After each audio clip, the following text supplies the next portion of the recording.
and so on. Tony Yengeni is nothing else but a political Casanova. And he is spewing vagrant political views and views that are embraced by a few malcontents who are opposed to the ANC. He will be charged. I've informed him through an SMS. I called him. We will charge him. We'll bring him before the disciplinary processes of the ANC so that he explain himself in terms of his membership of the ANC. Not this statement, many other statements he has made. We will charge him and bring him before the disciplinary committee of the African National Congress. And that's what is going to happen. The discipline in the ANC is important. I've seen other people on Twitter every day when they have taken something 2 a.m., leaders of the ANC tweeting things that bring the ANC into disrepute. They too will be attended very soon. They will be attended very soon. There's nothing wrong about raising. Tony Yengeni or Bet Bapela will be charged this year by the ANC disciplinary hearing. Can see that the JNU is in serious, waters at this as it is at this point in time. Today I want to talk about the ANC. I want to talk about Mr. Fix Everything, Razmataze Malula. You know what? I think here the ANC has the best Secretary General. The ANC has the best SG ever in the history of the ANC. You know what? Fikile Mbalula is the best. I'm telling you guys. Fikile Mbalula is the best and is entertaining at the very same time and is addressing serious matters on the other hand. I'm like, Fikile Mbalula, political Casanova. And he said we must go and go to the dictionary. I went to encyclopedia just to check the name of what does it mean. Now I know what does a political Casanova mean. But I started to search about this word, political Casanova, and the internet was confused. It is not there. So I switched now. Malula is the man. I switched there and I researched about Casanova. Then I found out, boom, then I connected the dots. Like, oh, this is what he means, right? So he was speaking about Tony Yengeni and he was speaking about Obed Bapela, yes. So who are these two? Let me just give you a background about these two. Then I will tell you what did they do, right? Because the mission of that is to analyze what did they do and the outcome of the action that the ANC needs to take against these two ANC top comrades, right? Before I continue, I'm thinking about Balula. Before I continue, please don't forget you can subscribe to this channel. You can support this channel by pressing the super thanks button, right? And you can just leave a comment if you want to add something or want maybe, because I do go through your comments sometimes. That's why I say your comments are like they are a weapon formed against me. But okay, it's fine. I thank you all for participation. That is what we are building, that we want different views and different ideologies, right? That is what makes us unique, with the common vision to bring that which is positive and that which is good, right? So let's just dive into it, right? So Tony Yengeni is an anti-apartheid activist and the former ANC chief whip. He served from 1994 to 2003. So Tony Yengeni is like those ANC pioneers, right? The stalwarts, the old men of the ANC who are very well respected, right? So he's no longer now in parliament, he's no longer holding any government portfolio. He's just a freelancer, but who is the member of the ANC, right? That is Tony Yengeni. So he's been busy these days going around podcast, and what led Mr. Fikile Mbalula to talk like this is because of what he's been saying to this podcast and to these media briefing interviews, right, that he attended.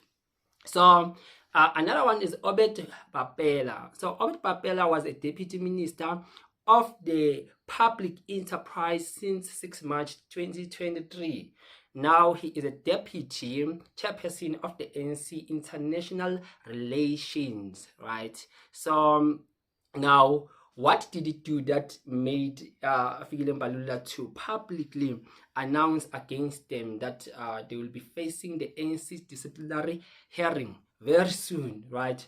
So that now this ANC high-profile comrade, Obed Papela, has broken the law of the ANC, the policy of the ANC in terms of international relations. So what did he do? So he took a vacation and he went to Morocco, right? And the ANC has a stance.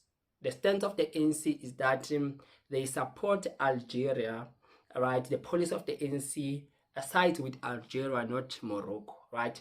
So this man, he breached the ANC policy under the pretense of representing the ANC in Morocco, right? And the government of Algeria reached out to the ANC and reported him that he has went there and he presented himself as he was with the delegation from South Africa representing the government of South Africa. But he told the ANC that he went there just for a family vacation. He was with his family having some nice times somewhere in the island, right, drinking Tropica. But in fact, the man was there to do private business deals. But because he's the ANC official, he came there as if he represented government, right? So the ANC disciplinary process must take place for the two top ANC officials, which is Tony Yengeni and Obed Papela, right? So it is a party-to-party matter because of the ANC is facing criticism because Algeria reported the matter. So now the man is in trouble, right? So what is the dispute between Algeria and Morocco? So Morocco have captured the Western Sahara, right? So now Algeria want that part of the country to be free, right, under the rulership of Morocco. So there's that international dispute between the two. So that is what caused all these problems. So let me just jump into it, right? So what is a political Casanova? What is a political a political Casanova? Let's start here. What is Casanova? So Casanova, it's a person who is a lover but is having many partners, right? So what does this mean, connecting it politically? It means that Tony Yengeni has a lover, which is the ANC. But he has many lovers because when he's out there doing podcasts, he promotes the MK party, right? I think all of us, we know the history of what Tony Yengeni is to Jacob Zuma. He's so much close with Jacob Zuma to an extent. Do you remember the trip that Julius Malema took when Jacob Zuma vacated office? When he went there to Kandla, Tony Yengeni was also there. It was just clear that he's the Jacob Zuma man, right? So two things put Tony Yengeni to brought all these troubles to Tony Yengeni, right? Number one, Tony Yengeni is always promoting the MK party. Number two, Tony Yengeni criticized the JNU, right? The Government of National Unity, criticized it open. And let us hear what Tony Yengeni said about the MK party and the JNU here. Maybe at some point I will say the same. Maybe you should talk to Zuma himself. But Thank you so much. You can hear me. Please come on to the show. but I think what Zuma is saying, if I might try to explain my understanding of what he's saying, is that the ANC has gone off its path. It needs to come back to its path. And he explains it in his own words, mostly in Zulu, what he means by that. So in his mind, he believes that the ANC is not doing what it's supposed to do, up with solutions. Now it's confined to a little group of people called the NEC. You know, it's a leadership thing. It's not a members thing. I mean, I'm a member. I've been a member for the last 50 years. But I only get things through television. I've never been called to any meeting to say, there's this, there's that, how do we do this? No. So I'm saying that he fervently believes that things in the ANC are no longer the same. The ANC has gone off the road and it needs to be brought back. Look, many commentators and analysts say that they see the ANC dipping below 40 in the next election. It's not an if. So how far? It's how far it will go in dipping, but it is going to definitely dip. That seems like a universal, acceptance. As I said to you earlier, the system seems not to be working. Whether it's health, it's education, or roads, or electricity, water, there's something that is not right. That is not, the system seems not to be getting us to where we want to go. Okay? Lack of leadership, I suppose. And that's why then people are saying, actually the ANC is going to dip even further below 40% come the next election. But I still think as an old cadre, I still think that the ANC can rescue itself if we can take few steps in the right direction. Okay. We still have in ourselves to swing this thing around. I think so. Okay. But we must just accept where we are, that things have gone very wrong, and we must admit it. Yes. We can't be in denial and say, no, it's so and so, it's not us, it's him. No. Last. So what I found here is that indeed Tony Yengeni is wrong. Why I say that it is wrong? I say that he is wrong because he shares the same belief that Jacob Zuma have, right? Maybe they are right, maybe I'm wrong, it's fine, but this is what he's saying.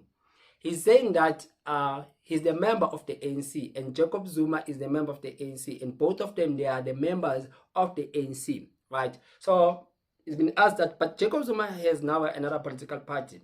Then he says that, no, it is fine. It is fine, you'll not understand that he understands it. Then I feel as if he failed to explain it like thoroughly. I think Jacob Zuma gives a better explanation about this entire saga. But Tony Yengeni, I was not happy about his explanation about the matter, right? So, not to take notice that the ANC Secretary General, which is Fix Everything Balula, they are keeping track now.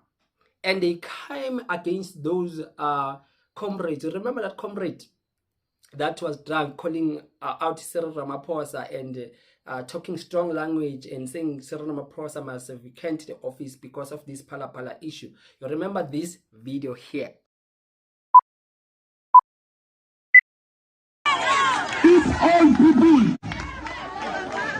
If all people are afraid of Ramaphosa, we are not afraid of Ramaphosa. We will never be afraid of Ramaphosa. If Zanile Kumete must step aside, if Zolim Kiza must step aside, equally Cyril Ramaphosa must step aside. If the leadership is afraid, they are afraid because they know something. There is a prison from Section 7. Some of us have no money. Some of us don't want any tender. Some of us don't want anything. We want to defend our land, and our land we shall defend. We will never be intimidated. We will never be afraid. You can investigate us. You will find nothing because we are not. So yeah, Fikile Mbalula is coming. Yabona, the disciplinary caucus of the ANC is still doing their investigation, right? This is what I say. If these comrades, it is clear that Obed Papela already has broken the ANC policy, so the caucus must sit against him. And Tony Yengeni, some will differ, but I will say that if he's promoting another political party, the ANC has all the right to take disciplinary actions against their member. He's their member. If you breach the ethics code, the policy of the ANC, they need to react according, right, to the punishment and the judgment of what the ANC leaders will give, right, from their caucus, right. So Tony Yengeni, it needs just one thing. It needs to come clear and say that no, from now on, henceforth, I am the member of the MK party. That's the only thing for him to be free for all this embarrassment and the hate and just the exposure. Just needs to come in to say that I'm affiliating myself with the MK party, but my heart will always be with the ANC. My blood is yellow, green, and black. So that's how things are, right? But because now they are causing drama, right? Drama after drama. So it will be back and forth. So the ANC is fighting.